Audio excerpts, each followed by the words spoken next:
este vídeo vamos a resolver el ejercicio del modelo de 2004, cuestión 3, que dice: se crea un campo eléctrico uniforme de intensidad 6 por 10 a la 4 newtons por culombio entre dos láminas metálicas planas y paralelas que distan entre sí 2,5 centímetros. Debemos calcular, en el apartado A, la aceleración a la que está sometido un electrón situado en dicho campo. En el apartado B, si el electrón parte del reposo de la lámina negativa, ¿con qué velocidad llegará a la lámina positiva? Nos dicen que despreciemos la fuerza gravitatoria en todo el problema y como dato me dan la carga del electrón y la masa del electrón.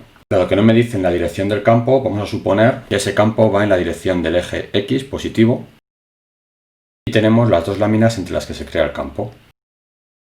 Dado que el campo se crea desde la lámina positiva hasta la lámina negativa, si tenemos en cuenta que estas van a ser las láminas positivas y esta va a ser la lámina negativa, el campo eléctrico tendrá esta dirección, en el sentido de las positivas hacia las negativas. En el apartado A me piden la aceleración a la que está sometido un electrón en dicho campo. El electrón sentirá una fuerza en dirección hacia la lámina positiva, dado que su carga es negativa. Por lo tanto, la fuerza que siente el electrón va a ir en esta dirección, en el sentido hacia la lámina positiva. Esa es la fuerza que va a sentir el electrón. Teniendo esta situación, podemos aplicar la segunda ley de Newton.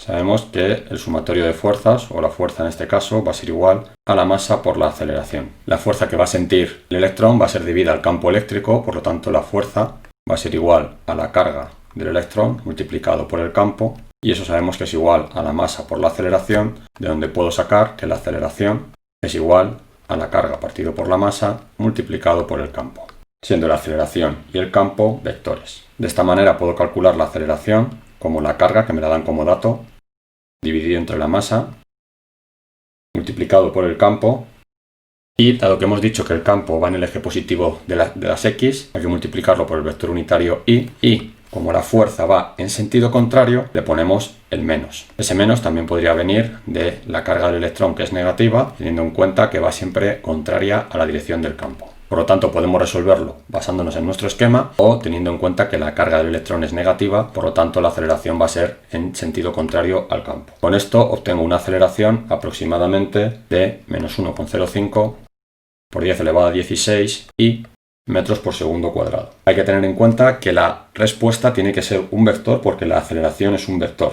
En el apartado B me pedían si el electrón parte del reposo desde la lámina negativa, desde aquí, calcular con qué velocidad llegará a la lámina positiva. Para ello vamos a usar la cinemática, vamos a tener un movimiento rectilíneo uniformemente acelerado, donde ya hemos calculado que la aceleración es menos 1,05 por 10 a la 16 y metros por segundo cuadrado, por lo tanto puedo aplicar la fórmula que relaciona la velocidad con respecto a la posición.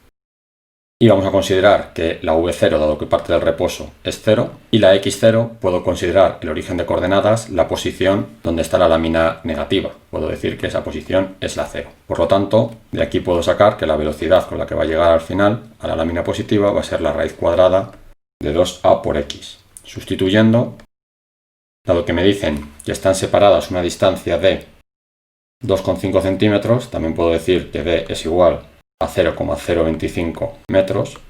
Por lo tanto sustituyo. Si mi posición en la lámina negativa es 0, la posición en la lámina positiva será menos 0,025. El signo menos no lo tengo en cuenta porque estoy haciendo el valor absoluto, por lo tanto lo multiplico y de esta manera obtengo un valor de la velocidad de 2,29 por 10 a la 7 metros por segundo. Dado que partimos del reposo desde la lámina negativa y viaja hacia la lámina positiva, la velocidad va a tener sentido negativo en el eje X, por lo tanto puedo escribir la velocidad como vector, dado que la velocidad tiene carácter vectorial. Aquí hemos calculado, repito, el módulo de la velocidad. La velocidad como vector entonces tendrá un valor de menos 2,29 por 10 a la 7 y metros por segundo. Siempre que calculemos velocidades en electrones, en pequeñas partículas, que son velocidades que suelen ser muy altas, tenemos que tener en cuenta en no poner un resultado absurdo. Es decir, el valor nunca puede exceder de la velocidad de la luz, ya que nada en el universo viaja más rápido que la luz. El valor de la velocidad de la luz se representa con la letra c, por lo tanto vamos a ver cuánto vale v partido por c. De tal manera que vamos a ver si el valor de v es mayor que c. El valor de v en módulo 2,29 por 10 a la 7, el valor de c 3 por 10 a la 8, claramente el valor de v es menor, se corresponde a un 7,6% de la velocidad de la luz. Y con esto tendríamos resuelto el problema.